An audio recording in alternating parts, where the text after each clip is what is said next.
Thanks for joining in on the Authority Marketing Blueprint. Sit back, relax, and grab your virtual seat because in this episode and every other episode, I'll be interviewing and collaborating with another high-level marketing and copywriting expert. If you haven't yet, go ahead and get some help along the way as we dish out and pinpoint some of the most profitable, powerful marketing and copywriting wisdom. Get some help with implementing everything you'll hear in this episode and other episodes by downloading my personal sales funnel swipe file stash at copyblueprints.com. Now, grab your virtual seat and listen in.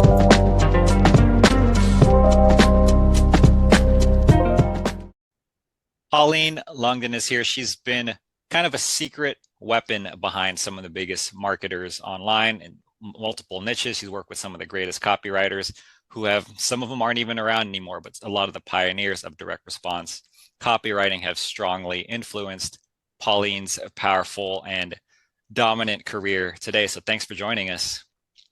Yeah, thanks, John. Thanks for inviting me.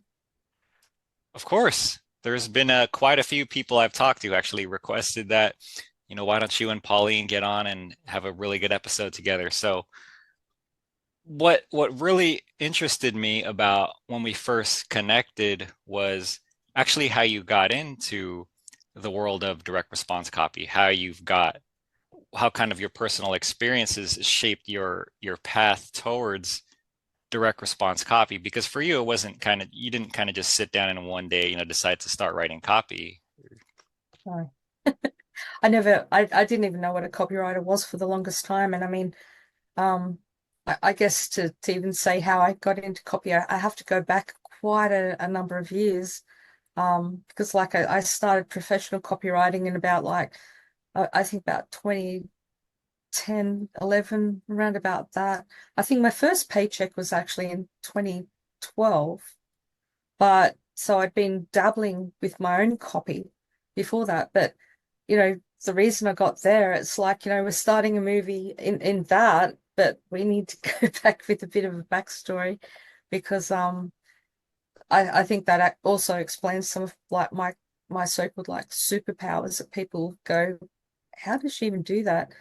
So just kind of like the Cliff Notes version is that I was a nurse, like a registered nurse for 20 years, but concurrently through part of that time, I was also in the Australian Army as a nursing officer, and I joined the Australian Army because I wanted to be a humanitarian, not go and shoot people. I wanted to go and help the people who got shot or, travel to countries that Australia was helping and, do humanitarian aid and that kind of stuff. And I got to do that in that career. I got up to the rank of major, which is, no kind of easy thing to do in the military. And as a female, even more so. So I got up to the rank of major, but during that time, I got sent on, it's a case of beware of what you wish for, because I always wanted to go on a deployment. Americans call them operations. We call them deployments down here because we're upside down and we're different. But anyway, so I went on 2 deployments in 1 year, and usually you only go on one every 1.5 years. But because I was actually a highly trained trauma nurse, I had a skill set that was really desperately needed, and we didn't have enough nurses for the rotation. So I came home from one operation for 6 weeks. My kid was still on the ground back in a country called East Timor, and so I got less than 24 hours notice. Actually, I think it was about 12 hours notice that I was to be on the ship the next morning, floating out to the Solomon Islands. And anyway, my kid hadn't returned, so I had to get refitted out, everything within 12 hours. And, being in the Army, you can't say no. It's just, yes, sir, ma'am. Yes, sir. Yes, ma'am. Let's go. So I found myself on the ship the next day, sailing for the Solomon Islands, which was amazing. But anyway, so what had happened on the first deployment, though, I had a really horrible boss. And I eloquently say that she rode me like a 2-cent hooker for the whole 6 months. And when people talk about things being 24/7, I don't think they know what 24/7 is until they've experienced something like this. This woman was in my grid square 24/7. Like she ate near me, she slept near me, she showered near me, she toileted near me. Like she was never within like more than, I don't know, 12 feet away from me. So that kind of proximity, we had loaded weapons. We're taking anti-malarial medication, which is like mucking around with your brain. And then she's bullying me about certain things like, she homophobic and all that sort of stuff. And anyway, so she made it known that she thought I was an abomination. And so I had to have that on top of her being in my grid square. So I made it through the end of that deployment in, one piece and a little bit of fractured mental pieces, but, holding it together. Second deployment came within 6 weeks, and I was doing well until I wasn't. A couple of things happened on that deployment. Again, same kind of people not looking after me. My brain fractured, and that was it. I ended up with major depression. The last 3 months of that deployment, I wasn't eating, I wasn't sleeping, I was like fading away to a shadow. Got back to Australia, promoted to major to try to keep me happy. And then one day I got called up to the office and they said, Pauline, you're online again to go overseas. And I went, what's the likelihood of that actually occurring? They said, 100% you're going, and probably within not very long, maybe in the next couple of weeks or something. I said, where now? And they said, Iraq. I went, I won't. And then they went, well, you can't say no. I said, well, I can say something. So I said some words that kind of sounded like, don't put a loaded weapon in my hand. And they said, what, you're going to shoot yourself? I said, no, but I can't guarantee I'm not going to shoot you. And then I went, wait, heard what I said. I'll be down at the mental health department getting some treatment. And that was the start of the end of my military career because they just broke my brain and I think they just broke my spirit and everything else. So I ended up on antidepressants, and that was quite a ride. And the military basically, like, they just were experimenting with different medication kind of like regimens. And I ended up with like they totally overdosed me, ended up with what they call serotonin syndrome, which is when you've got more serotonin in your blood than blood. And anyway, I was experiencing world in a whole different reality. I was hearing sound through my skin. I could, like fluorescent lights and those old CRT monitors, the big clunking monitors, they flicker. I was taking the pulse of the world. I could see the flickers of everything. And I could tell you how many times I flickered a minute. And being a nurse, it was it was nothing for me to just, take the pulse of something. So anyway, so that's when I realized that although I wanted to die, I didn't want the army to kill me. So I actually took discharge. And then the biggest thing that happened on that day was, although being a smart person and everything when I joined the army, what happened with major depression was that it actually fried my brain so bad that I couldn't read or write. Before that, obviously, like being a major, I'm not a stupid person. I have my Bachelor of Nursing and everything like that. But I entered a state that I called functionally illiterate. So on my discharge day, they gave me like reams of paper that I had to sign my life away. Like, you're not going to tell secrets, blah, blah, blah, all this stuff. I'm not even reading it because I can't read. But then I got to the bit where I had to sign and I couldn't even remember how to A, spell my name, and B, sign my name. I just went, man, this is really not very good. Then I was told that I was going to have depression forever. And I just went, you know what? This is not what I want. And I had all of my family and my partner, they were all mourning the loss of me. And so I just decided, you know what? If I'm being told I'm going to be depressed for the rest of my life, I'm just going to be this like burden to the people that I love. I'm going to do something about this. So after signing my, like I just did a shaky X. That's all I was capable of to sign up on my discharge papers. I drove out of the army barracks and I'd already planned that I was going to drive into a tree that day. So being a trauma nurse, I had calculated how fast I had to hit that tree. My car didn't have an airbag, so pretty much that was my exit plan. Then as I'm driving towards the tree, And this is kind of like a metaphysical intervention. I don't know what the heck happened, but kind of grateful that it did. Otherwise, we wouldn't be talking now.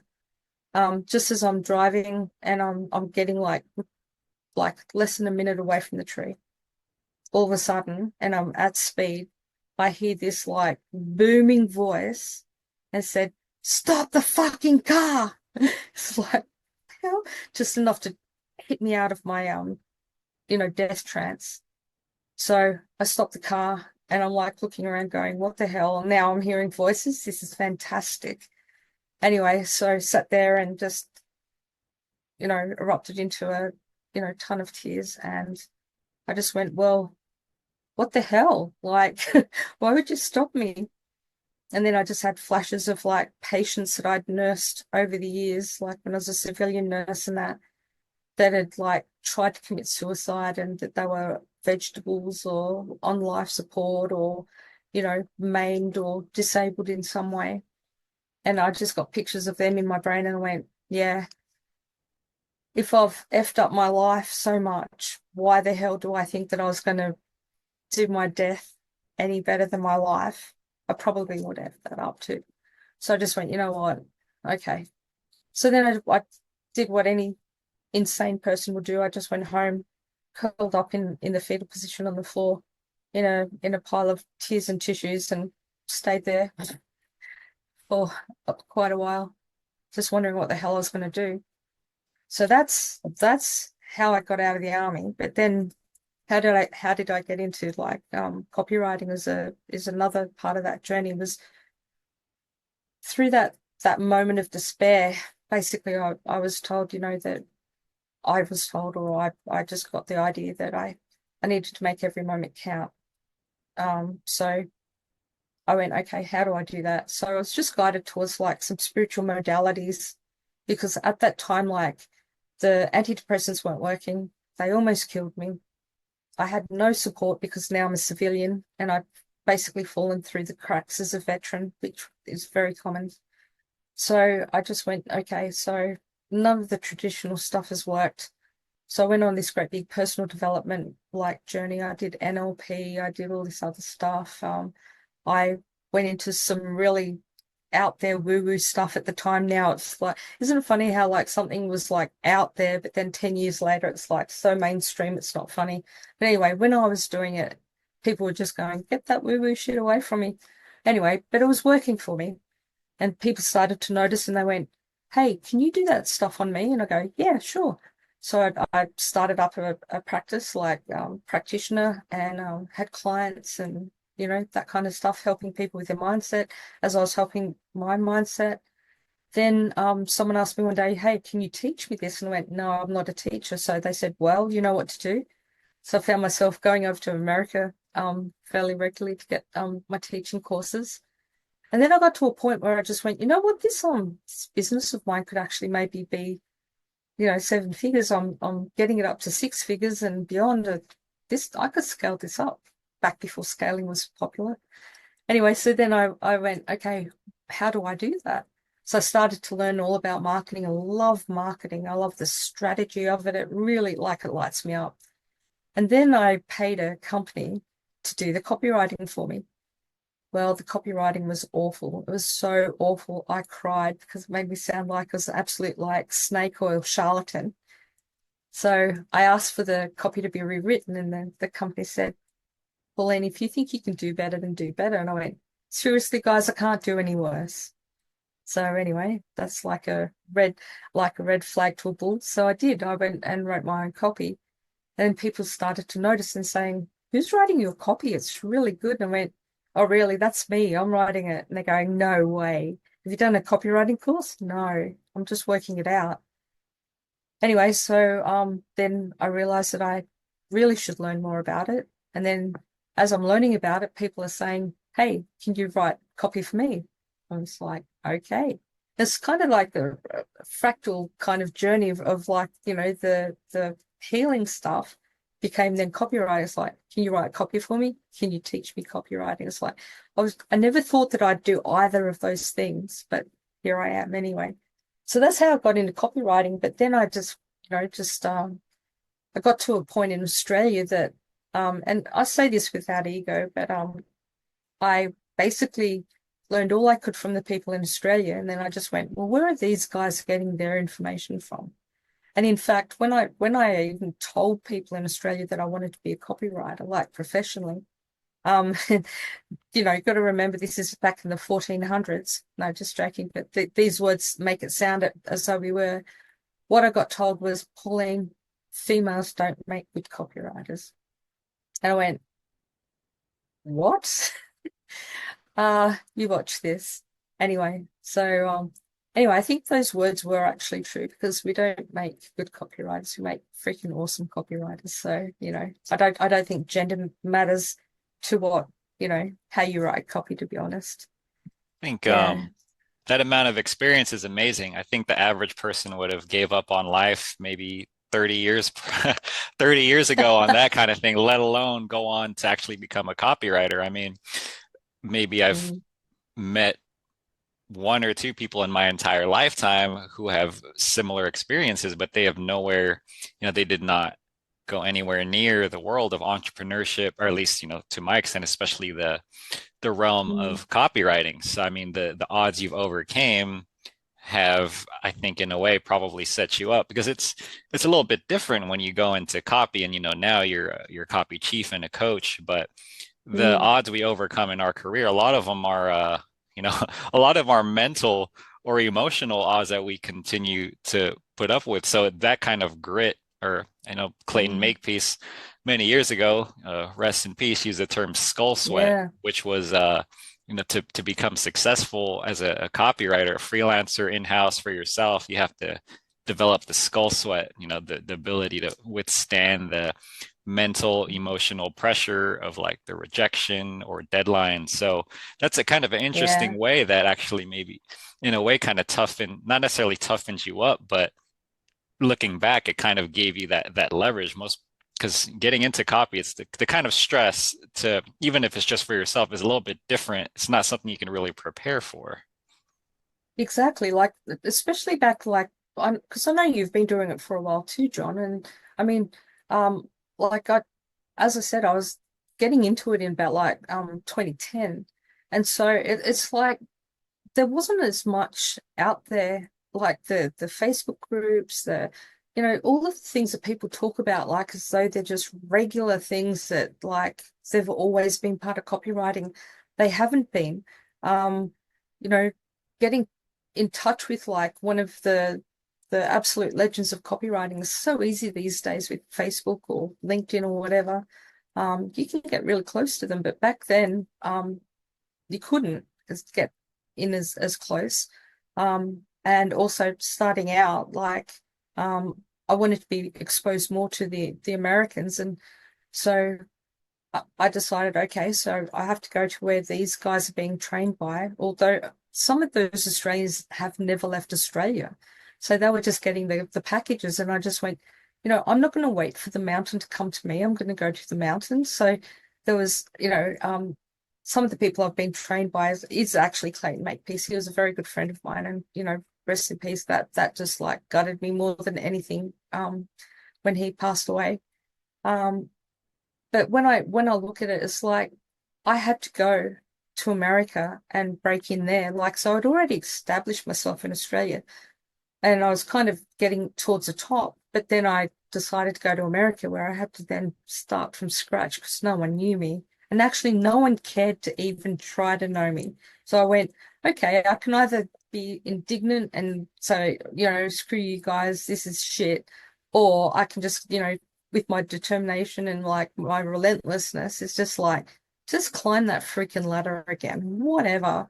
And then I'll get to the top by hook or by crook because that's my ambition.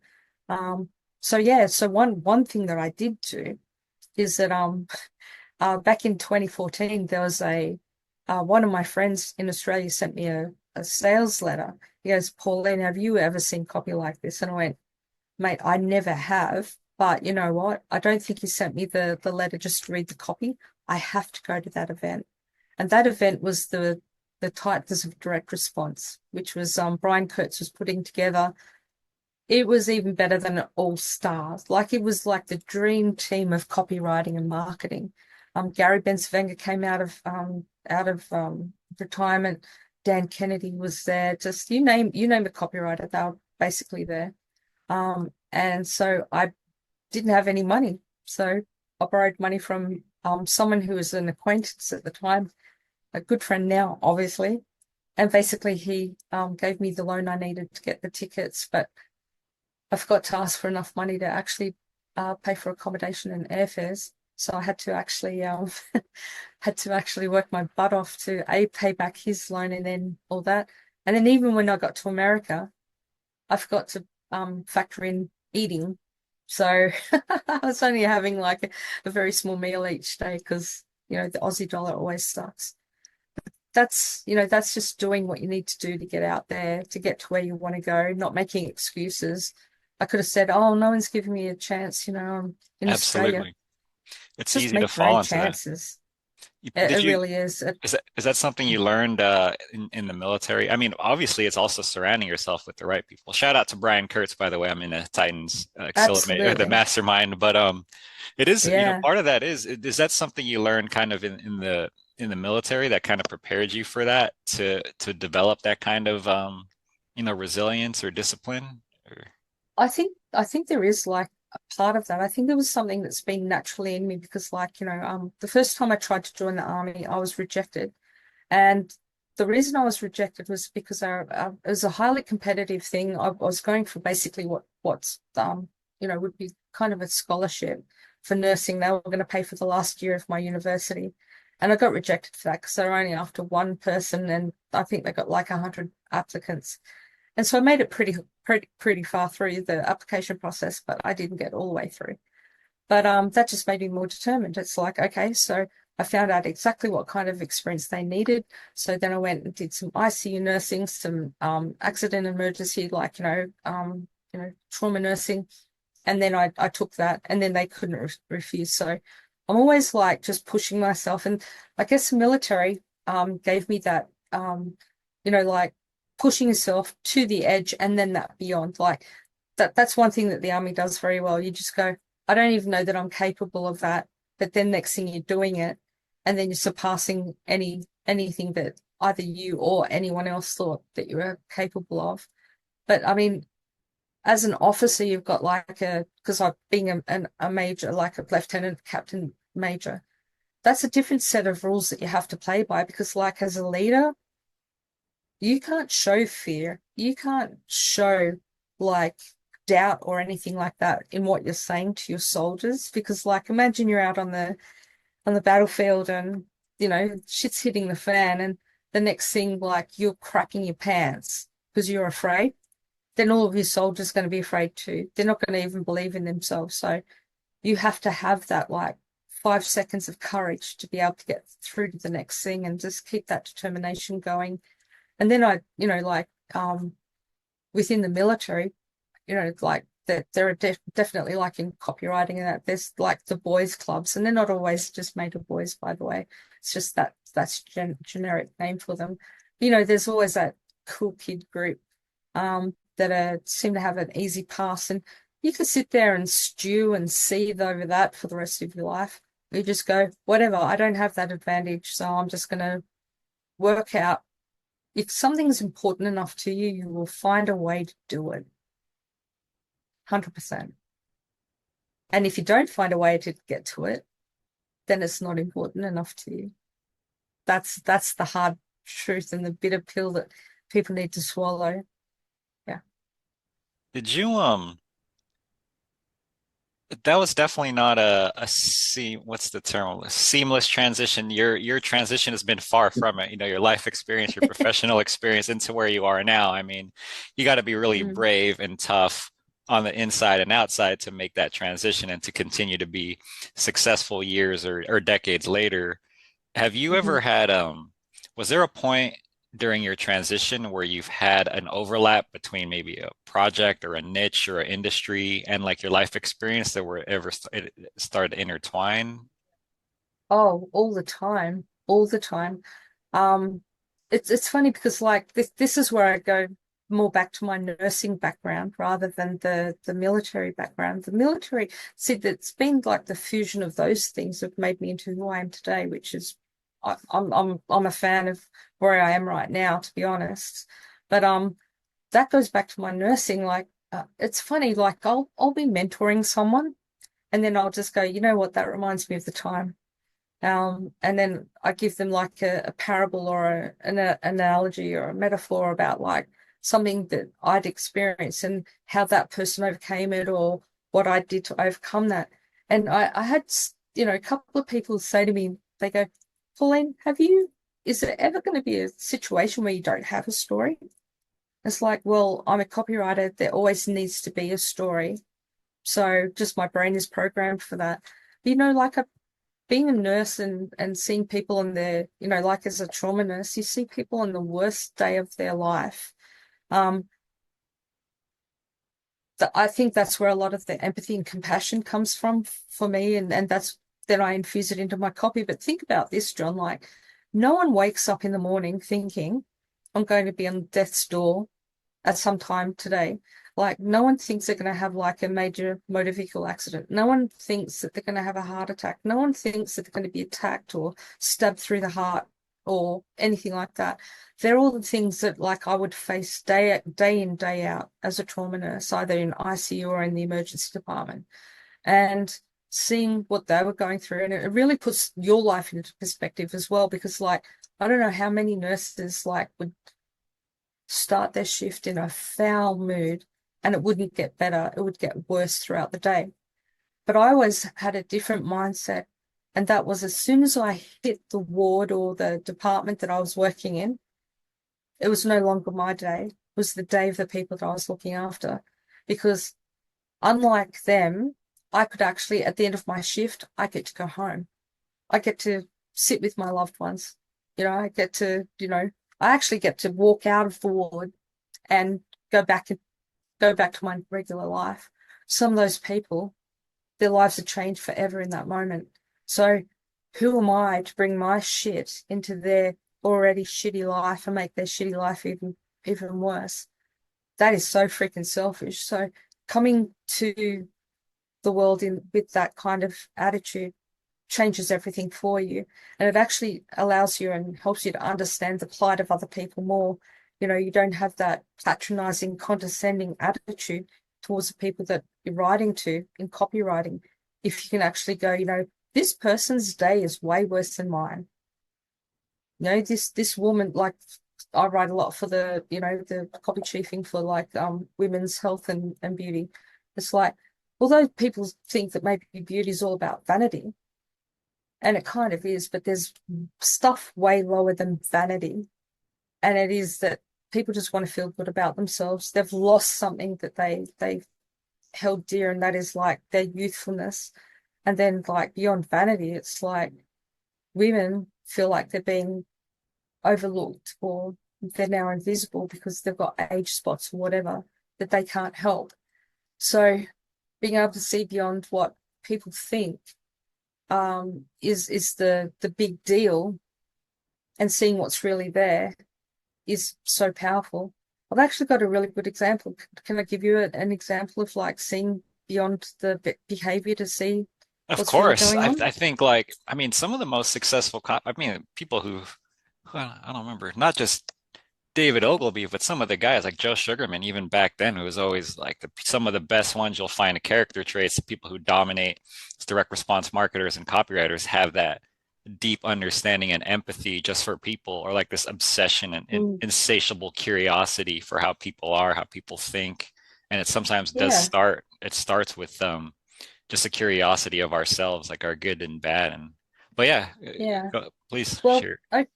okay. So a couple of years ago, there was Todd Brown had a invite only closed door event, and I was actually honored enough to be invited. One of three females, actually, only Australian. It was pretty awesome. Anyway, we were talking about empathy because, like, out of the 22 or something people there, uh, 20 of them didn't know how to put. Oh, actually, sorry, 19 didn't know how to put empathy into copy, but there was three of us that did. Myself, Mr. Moneyfingers, Chris Haddad, good friend of mine, and Kyle Milligan, also another good friend of mine. We all know how to put empathy into copy. So they asked Chris Haddad and they went, hey, how do you put empathy into copy? He goes, just fucking care about people. Like it's simple. And I'm going, yeah, Chris, but like, no. Anyway, so I said, look, I can help you with that. I've got a really great story. Anyway, but these guys didn't want to hear it. But what I would say is like whoever's listening to this, get this story and you'll get the keys to the empathy kingdom. So when we look at things in life, we can get the surface level. We see what we think is like, we see what's happening, right? But that's through our filter. Then we like, so I call it like looking at the lines, looking between the lines, and then looking behind the lines. So you look at the lines, you go, yeah, okay, that's whatever, but you're looking through your own filter, right? Then you got looking between the lines. That's what you think is happening. That's like your narrative that you're putting over, what you think is going on. But when you actually read behind the lines, it's like, why are those lines happening? Why is that conversation, that narrative, that behavior happening? So here's the example. Years ago, I'm a baby nurse. I'm doing my nursing training. I go to a nursing home for one of my, clinical practical things. And there's a patient and she's locked in a room. She's tied to a bed, which is horrible, but we're talking about like in the early 1990s, like the last century. But anyway, so I don't approve of it, but that's what was happening. She was restrained in a bed. Anyway, so her claim to fame was that every time someone walked into the bed, into her room, she would throw shit at you. She would like literally shit in her hand and somehow throw it at you. So looking at the surface level, look at the lines of, okay, that's disgusting. How can any human like throw shit at another person? Like she's laying in bed and she's actually shitting in her hand and throwing it at someone. And you can see from your perspective of like you get shit flung at you and that is enough to ruin your day. So then, okay, so all the nurses are like disgusted. But I don't know, like I'm a baby nurse, so I don't even know why I thought about this at the time. But I started to like look at her at a deeper level. And so after she's like thrown shit at you, there's not going to be a little bit more for a while. So, you have to go in and clean her up and do stuff. So I'm talking to her while I'm doing that because I'm curious. I want to know what's going on in her life. Anyway, so I start to get close to her and like the nurses don't talk to her. They just sit in their level of disgust that she's a disgusting human being. Anyway, so I start to talk to her and get beyond like what I think is happening. I could just have like my own story of like, oh, she's just a disgusting human being and she doesn't deserve to be spoken to or anything like that. But I start to speak. I go, hey, what's going on? How's your day going? She goes, it's horrible. It's shitful. I said, well, let's get you cleaned up and let's get some clothes on you and she goes, why? I don't want to wear those clothes. I don't want to be like washed whenever you feel like it. I don't even want to be here. 6 months ago, I had my own home, but then my children stole it from me and they put me in here. They don't care about me. So then everything starts to unfold. And so I'm looking at her and I just looked at her through the eyes of compassion and empathy. Here's this really bright, sparkly woman. She's living in her own home. She has a fall, or she does something, and her family goes, oh my God, she's a danger to herself. Sell her house from underneath her, put her in a nursing home. They pocket the rest of the money, the little bastards. And then, so this woman is now she goes from a beautiful home to this little room where she has a bed. She has a bedside locker, a small like closet that she can put some clothes in. That's it. She used to have a pet cat.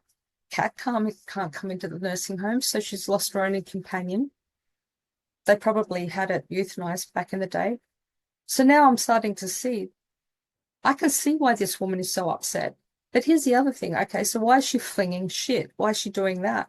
Well, when she's tied to a bed, she's got nothing else. There's no way she can get anyone's attention.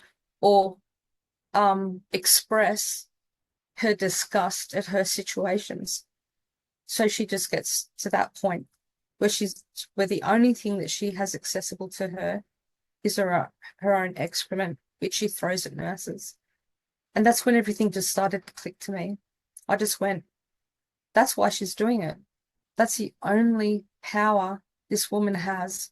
She doesn't even get to choose like what she watches on TV. The nurses just click it onto whatever they want to watch or want to listen to. She has no control over any of her life anymore. So she went from a fiercely independent woman to this shell of a woman sitting in a hospital, like a nursing home bed, white sheets, being treated like she's a patient, not actually a person with any value or worth to the human race. So that just broke my heart. Anyway, I did tell that story as much as I could at the Copy Legends, but I think as soon as I started to talk about shit, people just like behave like teenagers. But I think it's one of the best examples that I can give people because it's at the surface level, it is so disgusting to think that someone would throw shit at another human being. But when you actually break it down, you look, at the lines, between the lines, get rid of your own story, and you go behind the lines. Who hurt her? What's happening? Why is this really occurring? That's where you hit the empathy. And from a copywriting's perspective, because there's no accident, I'm using the analogy of the lines, between the lines and behind the lines. If you can get that to the behind the lines and speak to what people's life is really like, not what you think their life is like, holy moly, John, it is like some copy magic like no other. It's kind of an essence of human behavior in a way. I mean, like Oh, this, definitely. there's a surface level, there's like what we expect from other people and what we don't expect. I mean, Mm-hmm. it's that's kind of just putting it together in a nutshell, I guess, in a way. There's the good, the bad, and Yeah. the ugly, and it's Well, you have to go to that really deep level. And what I've seen in a lot of copywriters, and I've coached hundreds of copywriters, mentored probably just about as many, is that a lot of copywriters can't go to that deep emotional level because they're not deeply emotional themselves. They haven't come to terms with their own emotionality. And okay, you can't see that someone else has been hurt by someone if you don't acknowledge that you've been hurt.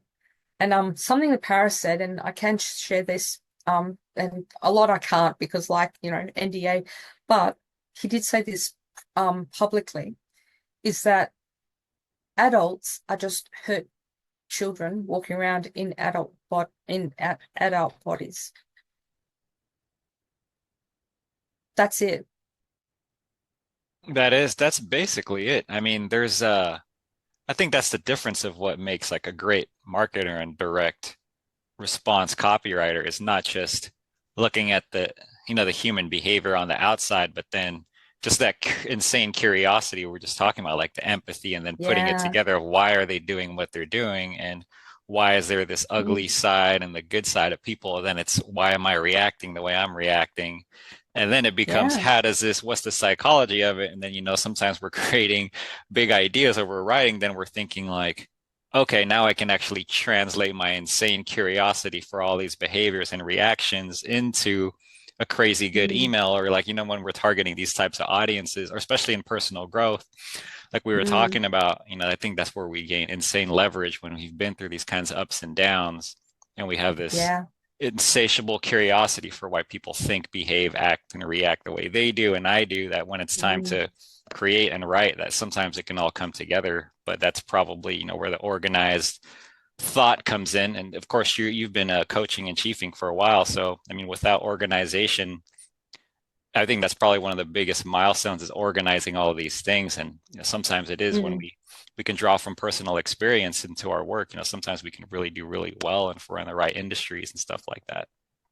Exactly, exactly. Because I mean that's the thing with like personal experience and lived experience. I mean, like I'm writing to women going through menopause. Hey, guess what? Ting ting. I've been doing it. Like I wouldn't say that I've mastered it, but certainly been, not exactly living the dream, but lived experience of that. And then like, why wouldn't you bring that into the copy, in some degree, like have that human connection, like, because that goes back to like Cialdini's influence things. He's got like his six principles of persuasion, one of which is like people who are like you, are like them, sorry. So it's like, if you can bring in how you're like that person, you just go right under their resistance radar. They don't even know it's happening. It's so freaking powerful. Powerful beyond measure, actually. I think what's really powerful is it's also, the culmination of your life experiences too. When you have there's probably, I don't know, a small percent of people in the world who can relate to people like you firsthand, but you have that advantage of like when people like people who are like them. But the funny part is when they don't. Like kicking it a step further, Mhm. like in a nerdy kind of way, when people don't even understand, the surface level, when people read your copy or they meet someone and they're just like, they say things, I just feel connected, or I just feel it, this resonates with me. And then, Yeah. on the outside looking in, it's because, probably because you're like me. And then when you can really explain why, it can really blow people's minds. That's when you get to that Mm, depth of digging and thinking that deep. It's this person resonates with me from, the menopause and stuff like that, but it's I can relate to you because of the personal struggles or the emotions you're going through, or because yeah. this phase in your life and et cetera and et cetera. I think that's what also makes a marketer and a great copywriter. Yeah. I mean, the probably the best advice that I ever got from a copywriter, and it was probably the most simplest. So that's the thing though, like copywriters and marketers, but mostly copywriters just want all the complicated, like the tricks, the hacks, the whatever. Ted Nicholas just said to me one day, he said, when you write from your heart to the heart of the person that you're writing to, your copy will always be amazing and win. And what I loved about Ted Nicholas, and not a lot of people know about him, is like him and Joe Sugarman were really good mates. But so the thing about him is that, like Sugarman, they both put so much money behind their own copy, like millions of dollars. And Nicholas was known as the $9 billion man before he passed away. So I mean, that's some massive amount of money, and he had a lot of money himself, like because he put money behind his own business and his copywriting skills. But so this guy knew so much about marketing and copy, but he just distilled it down to one simple statement, that is, right from your heart to the heart of the other person, and you'll never have anything to worry about in copy. I think just a lot of times, though, people get stuck in the technicality, the and they forget about the human element, the human side of it. There is actually, I distilled all of my copy knowledge down into one fairly eloquent, just simple statement, and that is bless, not impress. So what that means is that when we write copy, we're blessing people with the solution to their biggest problem. We're not trying to impress them with our copy vocabulary, our copy tricks, hacks, our the way we write. Gary Halbert said that if people can see our writing, or the writing should be invisible. If people can see our writing, we're not doing a very good job. That's it. It's tempting to fall down that route of impressing. I think maybe over the past few years when you're on free groups on social media Oh that yeah, that are comprised of tens of thousands of people and you just want to write a value post versus in a small mastermind group or something like that. When you're writing just a yeah. value post that's going to be seen by 30,000 plus people, there's the tendency to feel like, oh shoot, I have to say something really smart or So really yeah. cool or obsess over just, but I think there is So that there's here's a here's temptation. here's why that. Okay, so I 100% get that, and here's why that'll work in those groups, because those posts are going out to copywriters, right? So yeah, we need to do that to kind of like get out of the sea of sameness and stand out from the crowd, right? So I understand that. But when people do that to audiences out in the wild, it doesn't work. Because here's what I see happening to those copywriters is that I've critiqued so much copy. Like, I'm not even joking when I say like over 5,500 pieces of copy, like copy critiques in about the last 4 years. And that's like probably a conservative estimate because during COVID, that I was an absolute freaking machine. I had nothing else to do. I wasn't going anywhere. So I was just like, hey, send me your stuff. And then I had multiple copy coach jobs. I was mentoring my own people. I was doing like 50 sessions a week. Like it was ridiculous. But anyway, so I've seen a lot of copy, and what happens there is when people write copy, they'll, choose someone like, a copywriter that's really edgy, like, Ben Settle or, like Daniel Throssell. And they've got a particular style of writing, right? So then what happens is these people are, these newer copywriters are enamored with this because they go, oh my God, that's freaking killer. It's working on me, so it's going to work on my audience. And I did a copy critique one day. I've got this group called the 300 Club, and I had it for free for a while, and I had some people just, give me copy to critique. And a guy was writing to like a female audience, and I'm reading his copy. It's that real like push challenge copy. I said, I know exactly who your copy's influenced by. He goes, oh yeah? Who? And I went, Daniel Throssell. And he goes, oh really? How can you tell? And I went, and I mean nothing horrible by this, but the copy was obnoxious. And there's like that kind of way that Daniel Throssell writes because he's writing to copywriters. You can do that. Same as like in those Facebook groups, people are writing to other copywriters, so they can use that language. But when you're actually using that writing style out in the wild to like legit audiences and buyers that are not in our industry, they don't know the jargon, they don't know all the crap, we actually offend the person with the credit card. That's what it Copywriters are is. easy to sell to. Yeah, it That's what it is. is. It's always who you're talking to. I mean, that goes back Yeah. to that person you're talking about, the Cialdini, people who are like them. And it's the same when you're Hmm. writing to certain people. I mean, if you're writing to Mm. the wrong person, if you're writing to other copywriters versus writing to, health and beauty supplement or e-com companies, and you use that same tone, you're just going to crash and burn one way or the Yeah. other. And it's Yeah, just because now they're like, not only does it not make sense to me, but now you're writing to someone who's not even like me at all, and then there's just that disconnect. But that makes a yeah, whole that's completely true. Even if you're writing on a free group, you do have to be mindful of who you're trying to appeal to. I guess that does take away exactly. the tendency or the temptation to impress also, because that's Mm. mostly the, what we want to target is Yeah, who are we, even if it's just one person that we imagine we're talking to, it has to be accurate. yeah. It was funny. One day, on a Copy Cub call, we were talking about like, just connecting with people, and I just said that, I said, oh, I've got this like copy mantra that is just basically my job is to bless, not impress. And Paris just like, because I mean that guy is like freaking a copy super genius. He just like paused and he went, wow.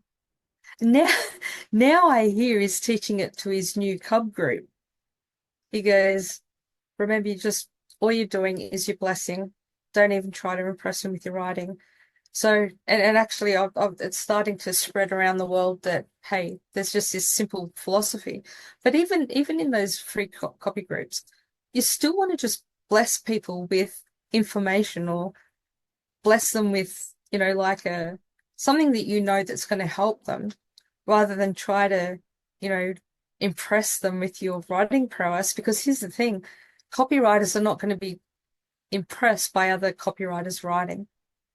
And in fact, I wrote an email of quite a while ago that I basically the headline or the subject line was why copywriters behave like dogs. And controversial, but basically we behave like dogs because imagine a dog's going for a walk and it's sniffing where every other dog's been before it. So when we read copy from another copywriter, even if it's the most horrible copy you've ever read in your life, you're going to read every freaking word of it. I will guarantee it. I don't have to be some kind of like copy psychic to know that. I know that you're going to read every word. Why? Because you want to see what makes them tick. You want to see if they're as good as you think they are. You're comparing yourself against that person, so you're going to read every single word on that page. That's not going to happen with the audience. The audience, and this is how I usually do my critiquing, I'll say, as a copywriter, I read the whole thing. As your market, because I do a bit of like role playing or character, like what do they call it? Method acting, like method critiquing. I go, this is where you lost my interest right here.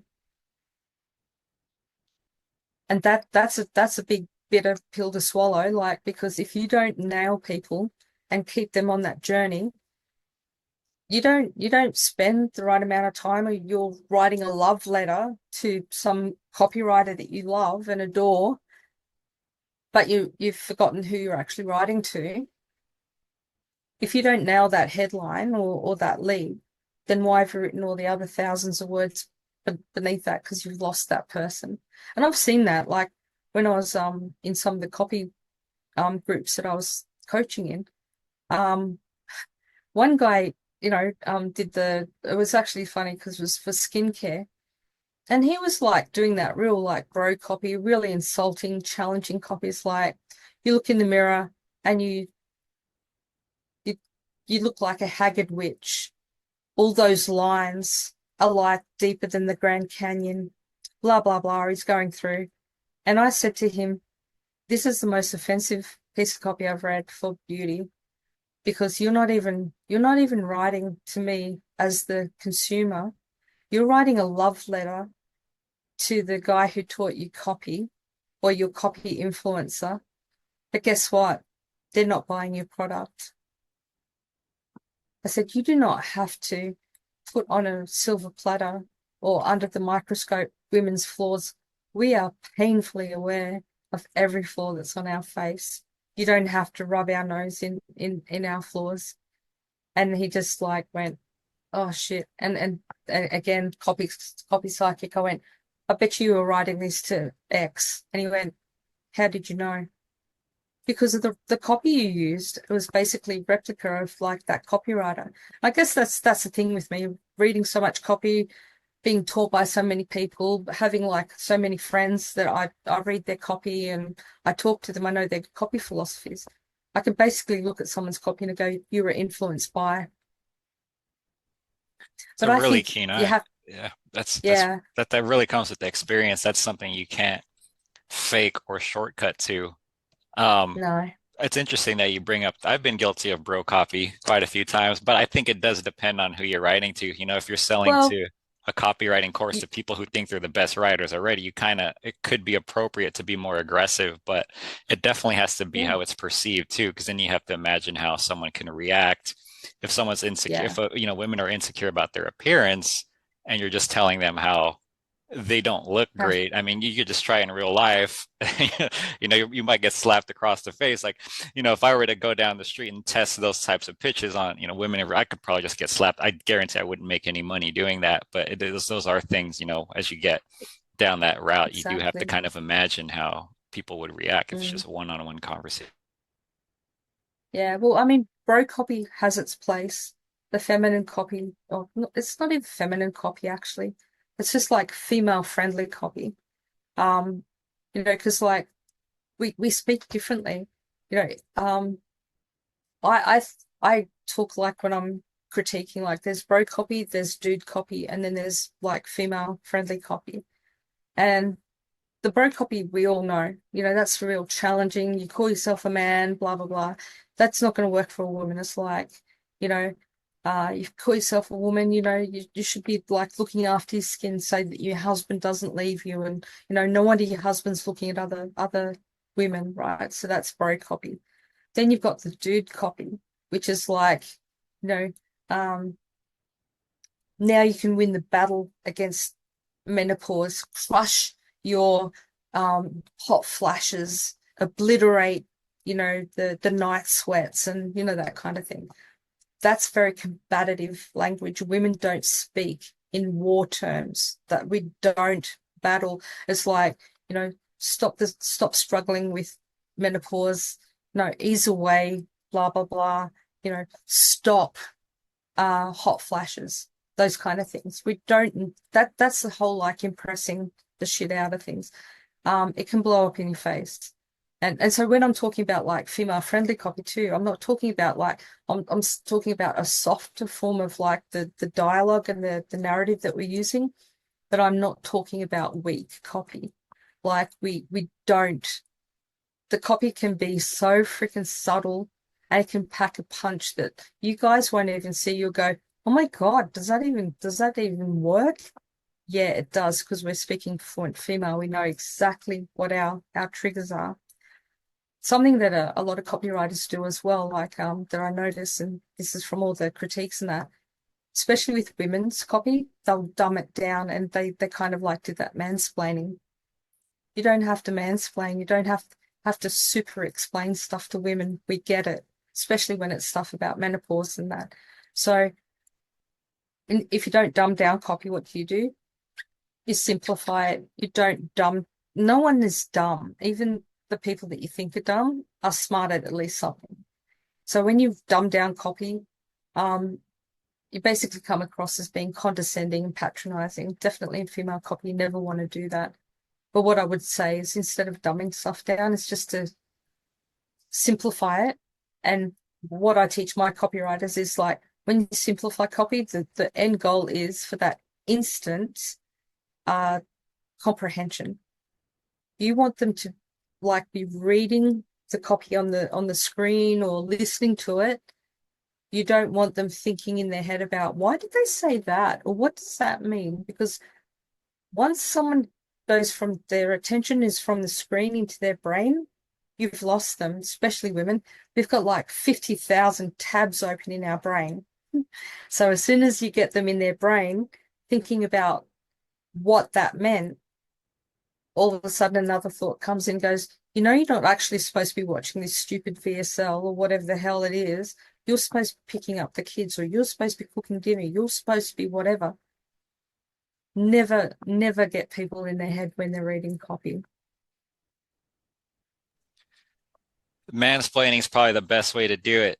I heard that. I think you might Mm. have been the one I've seen that term from when chiefing your own copy or going through a checklist, but it's just Mm. basically sums it up. I mean, there's there's that book one of my first mentors, David Garfinkel, had me read called How to Write, Think, and Speak More Effectively. I thought it was going to be the most boring book. I'm not sure if you ever been through it. And it was No, probably one of the milestones of my career. And it just basically colored how I go through different parts of life because it was awesome. essentially mansplaining, but it was about being concise, direct, lower level language, just easy to comprehend. But it wasn't just Yeah, to write it, it was like how to think that way and then how to talk that way. And it was really impressive, but it does kind of cross over to that whole concept of mansplaining because I mean, mm, explaining to, me trying to fix women's problems and stuff like that is technically mansplaining. But I mean, the whole right think and speak more effectively, it does translate to, speaking more like direct or to the yeah, point or concise. And it's also the same with copy. But I mean, mansplaining is probably just a really good way to put it, especially in it is just imagining ultimately who we're talking to. I mean, it's even if we're yeah, not exactly. writing or just who we're reaching, how are they going to react to what we say or what we write? Yeah, I mean, don't worry, females are guilty of female splaining to men too. We use way too many words. I'll just go back to mansplaining for a second though. I'll get back to female splaining, but mansplaining, one of the best examples of that is when people use metaphors for things that they don't need to use metaphors for. Like menopause is like a beautiful double rose. Blah blah blah blah. Women know what freaking menopause is like. If you're targeting the audience, they know exactly like what menopause is, and no one sees menopause as like a great big like beautiful red rose. The other thing about menopause being a roller coaster, you have to be careful with that because like it's sometimes it's not a roller coaster. There are no downs. It's mostly like all of this, like, turbulence and all that sort of stuff. So there are better metaphors to use. But yeah, often using a metaphor when you don't need to, use a metaphor when people already understand it. And that goes for men too. Like, I'm not going to say, this is like, having a V12 engine and firing on only three cylinders. It's like the dude gets it. Like, and that's the other thing, John, like people are busy. So that's what I'm talking about, like female splaining as well. Just you don't do it. And something just really basic to remember, like when you're writing to like men versus women, is that it's said that each day women use like 21,000 words to communicate. Men just use seven, actually 7,000, but sometimes it feels like seven because you think about it's like, sup, dude, you know, I forget yo. that's That's it. the essence of bro copy. Oh yeah, yeah, yeah. Depends on the Yo, demo. Yeah. and then hey, bro, whatever, or bro. But women were like, hey, girlfriend, we just like used 50,000 words right there in an intro or whatever. So yeah, so when we're writing, it's really women prefer like whole sentences, like, just don't do that real like shortcut, shorthand kind of copy. Men, different, So these are just the nuances that, a lot of people don't consider, but this is just knowing how to talk to people. And I mean, I think where a lot of this comes from for me is like my life experience. Like, I know that I would talk to my female soldiers a little bit differently than I would to my male soldiers. And also talking to people as patients, like knowing how to talk to people in a way that they understand me. Something that I think I might have told you when we caught up that one time is like, even right now, I'm not speaking 100% Australian, which blows people's minds because they go, well, then what are you speaking? I speak fluent Hollywood Australian.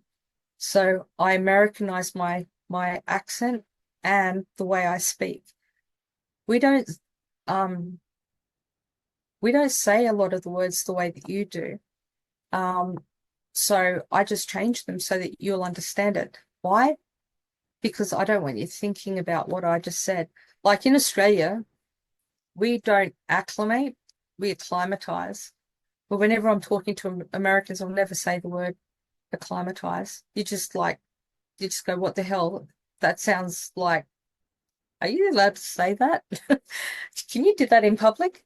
But yeah, and the word process, we don't say that. We say process. Aluminum, lit, aluminium. Like, why do I bring this up? It's because being able to speak the way your audience speaks, whether that be in the written form or in just the way we speak, just like we're speaking now. I don't want people to like be distracted with this interview or like when I'm coaching them or I'm speaking to people to think, what the hell did she just say? I want them to get it right now. I don't want them to think about what I'm saying. I just want them to absorb it and just get it at a deep level.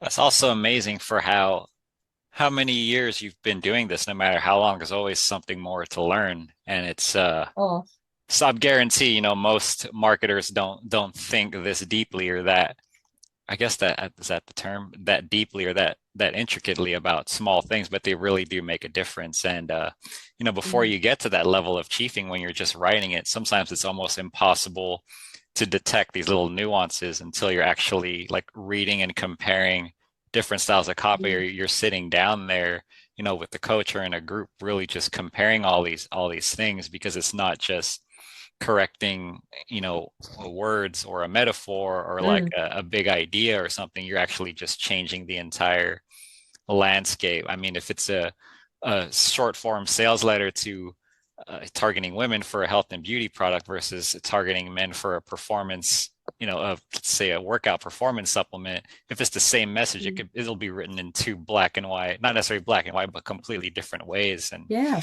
yeah. lot of yeah, sometimes it's hard to see until you actually really put your, I guess, nose to the grindstone for many years and really get feedback and all that stuff. Yeah, well, I'm grateful because I mean, Paris, when I first started training with him, and I was already starting to change my accent when I started with him in the way that I spoke. But the first call, he said, "Oh my God, we've got an Aussie on the call, so we're not going to be able to understand her." And I went, "Yes, you will." He goes, "Well, all I ask is that you speak slowly and like an American." So I went, "Gotcha." And anyway, so then I just always spoke slowly and more Americanized, and he never understood it. It was funny a couple of years ago. He and I were speaking at an event in Gdansk, Poland, and there was a number of Aussies that had traveled there, and my friend Trevor Crook, who was my first mentor. Yeah. Anyway, Trevor and I were talking at like 20 billion kilometers an hour in just our Aussie accents because we don't have to like muck around. Paris was near us, and he just like looked at me. He just went, and he goes, "I didn't catch one word that you even said then." I went, "You weren't meant to. You weren't the intended audience," which, bruised his ego a bit. But I said, "When I'm talking to you, I will actually make it very, very easy for you to understand." But up until then, I don't think you realized how much I actually put into being understood by Americans and people around me. But like, why wouldn't you? Why do you want people to miss out on half of your message? That's like, why even speak? Mm. So, what are you up to now? Are you still coaching, or if people want to get in touch with you, is there a way to get in touch with you, or? Yeah, so I'm kind of winding down my mentoring a bit because like I'm just so like I'm just so busy. Like I'm a copy chief for this company, which has got a number of brands. Like as I said, people would recognize the brands, but I can't tell them what it is. But anyway, so I'm busy doing that. I do some coaching. I used to do a lot of coaching for other people's programs, but actually I just don't have time for that. So I've got like my own little group. It's called the 300 Club. The reason for the 300 Club is like I like the 300 like Leonidas, but also it's $300 a month. I'm uncreative when it comes to my own thing. Um, I've got an email list that people can like check out. That's just can I say the URL? Of course. Yeah, so that's thecopyalchemist.com. And you can find out about the 300 Club there. Um, yeah, and also I may be doing some other projects with people in the future. We'll just see what happens with that. But yeah, that's how people can get in touch with me. Usually like mentees are going to be coming through the 300 Club in the future because I just need people to get like exposure to me because I am a little bit different. Um, I'm not the regular kind of mentor. Like people have said to me, why don't I just do group mentoring? Um, because I don't tell everyone the same thing. I've got like mentees that were like CMOs, copy chiefs, creative directors, beginner copywriters and everything in between. And basically, I just my goal is to bring out the best in them, not just conform them to a one size fits all kind of thing. So my mentoring is really quite intensive and different. Yeah. Sounds good. I mean, we probably have enough for another episode to follow up on. I mean, I'm sure we could talk for days, just so much, We especially could. the We could. Thank overlap of you. how life experience translates into copy. I mean, the depth is never ending. But Mm. until then, thanks, Pauline. If you guys want to get in touch with her, you'll see the description. You'll actually see the info in the description. Thanks again for joining us. We enjoyed having you sit there right next to us in your virtual seat, and I hope the feeling was mutual. Don't forget to rate, share, and subscribe to the Authority Marketing Podcast. And if you'd like, check out some other episodes we got. Stay tuned for our next one.